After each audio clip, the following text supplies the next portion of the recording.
دا صحیح که نه من خو د ملا ادم برداشت نه منو چې ملا کې برداشت نشته هره خبره دی چې د کفر دی د کفر کارخانې لګولي تاسو د کفر کارخانې لګولي دا د کفر کارخانه ده چې تا ته د بل خبره نه برداشت کړي ډېر ښه خبرې به برداشت کوو زموږ مسله دغه ده مشال من دې تحقیق وو دې تفتیش مو وکړو چې مشال کله د خدای او د رسول خلاف خبره کړې ده خو یو ملا یو بلا یو جلوستی والا یو پولیس دا خبره ثابته نه کړه نو مشال بې ګناه دی او خبره واورئ مشال بې ګناه دی مشال معصوم دی او مشال چې چا وژلی دی نو سنجار خان ویلي چې دا ټول پاړسي کوي موږ څه مطالبه کوو چې دا دې ټول پاړسي کړي که د نیشنل پارټۍ وي او که پښتون فېډرېشن وي چې مشال یې وژلی دی قاتل دی قاتل دی قاتل دی خو پاړسي ډېر ښه موږ له پکار دی چې دغه سیلاب دغه طوفان چې دا 40 کاله مو پکې تباه برباد شو او سټوډنټان زموږ وایي مستقبل دې ګران دي ماغزه له کولاو کوي دغه فساد چې دا ملا جاهل ملا کوي او د کفر کارخانې جوړې کړي دي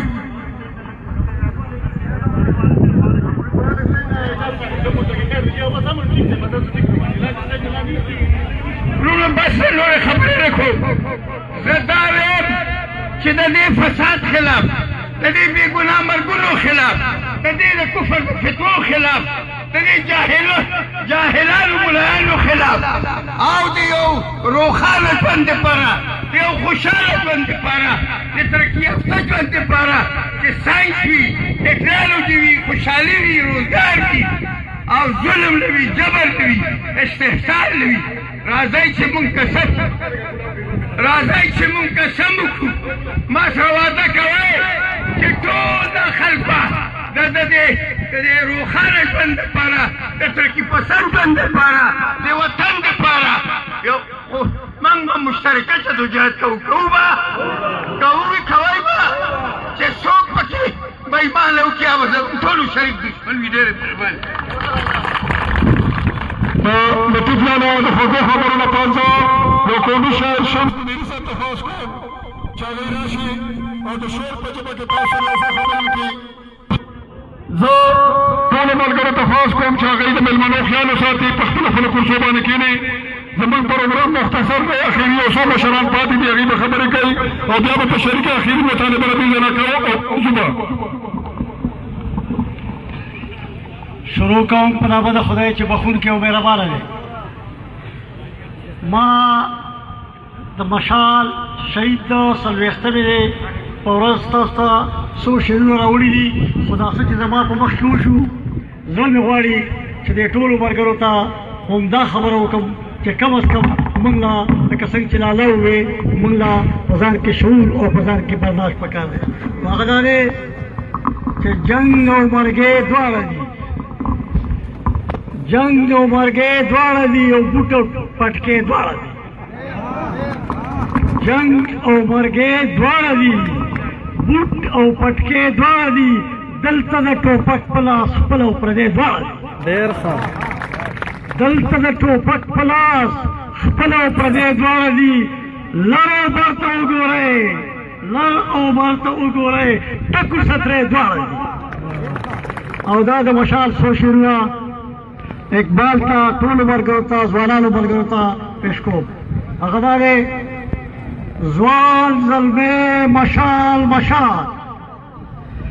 ځوان زلمې مشال مشال هر وخت خوشحال خوشحال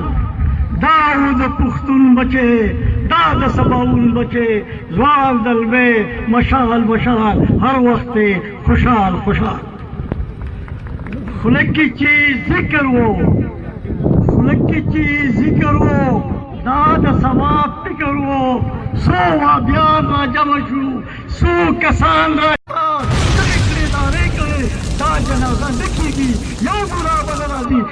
پیشوا بل راځي آلتا تزیدی استاد کړي کړي نارې کړي دا جنازه نه کېږي څوک ملا بل راځي څوک پیشوا بل راځي یو پښتون را مخکې شو شیرینیار یو پښتون را مخکې شو یو پښتون را مخکې کړو جنګ یو پښتون را مخکې کړو نیت ته جنازې ته دی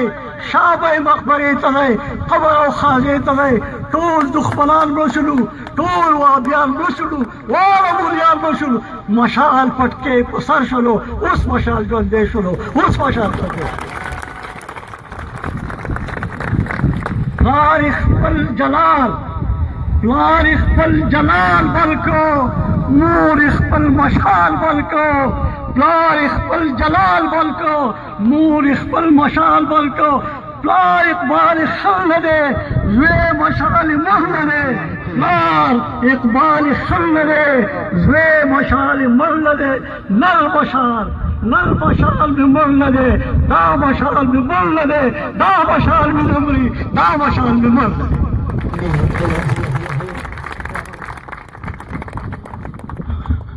د شمس منیری صاحب نه پس د پاکستان مزدور کسان پارټۍ په نمایندګۍ باندې خپل ډېر محترم مشر افضل شاه خاموش درخواست کوم چې هغه راشي او د خپلو خیاناتو اظهار وکړي. موږ سره د مختلفو سیاسي جماعتونو مشران موجود دي د نورم ډېرو زیاتو تنظیمونو. موږ کوشش دا کوو چې دوی ټولو له موقع ورکړو خو د ټایم خیال به له غونډه کې ساته یو څو ملګري چې کوم مشران دي هغوی به خبرې کوي او د نورو مشرانو تنظیمونو موږ معذرت کوو.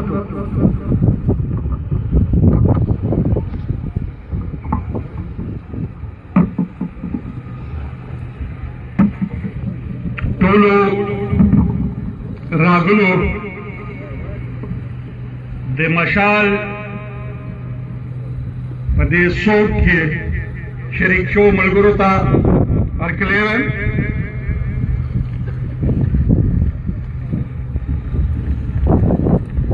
او د خپلو څو خبرو نه وړاندې صرف دومره وایم چې دا هما نړۍ خوړلې وخت په وخت ما خوږ ما ښایسته ما ترسکون یمه پښتون یمه. ملګرو نن واقعي د ماتم د ورځې سره سره د راتلونکي وخت د مشالونو د بچ کېدو ورځ هم ده. باید چې فیصلې وکړو. باندې وړاندې ملګرو وویل چې موږ نور هم شهادت ته تیار یو. د مزدور کسان پارټۍ د چیرمن په حیثیت زه د دې سره اتفاق نه کوم. موږ نور پکار ده چې غازیان شو. موږ پکار ده چې نور غازیان شو ځکه چې دا ټریفیک یک طرفه روان دی. دې ته نه ګورو چې څوک ولي او څوک په چا کتل شي. صفا خبره ده بشال سوایلی ضرور وو دا د اګون نو او نو ملګرو ورته ماشوم ویلې ماشوم او نه هغه وخته چې زه د شهید شم. د هغه یو خوب و د هغه یو سوچ و هغه تنګ و د دې معاشرې نه. او که موږ وایو چې د مشال بدل دی والو نو چې د دې سیستم نه د دې نظام نه چا چې زما خاوره د فتوګرو کور وګرځو چا چې زما په سر باندې ګېډه کېښوده او چې سا اخیستو ته مې قدم په مزه که نو د کفر پتوی را باندې شروع کړلې د دې نه بدل اخیستل غواړي. ځکه خبره مشرې زه کامریډ مشال وایم ولې چې د مرګ له یوه هفته وړاندې د هغه یو پیغام ما ته زما یو لوسی کېږي د هغه کلاس تلو د هغه په ذریعه باندې راغلی او هغه دا غوښتنه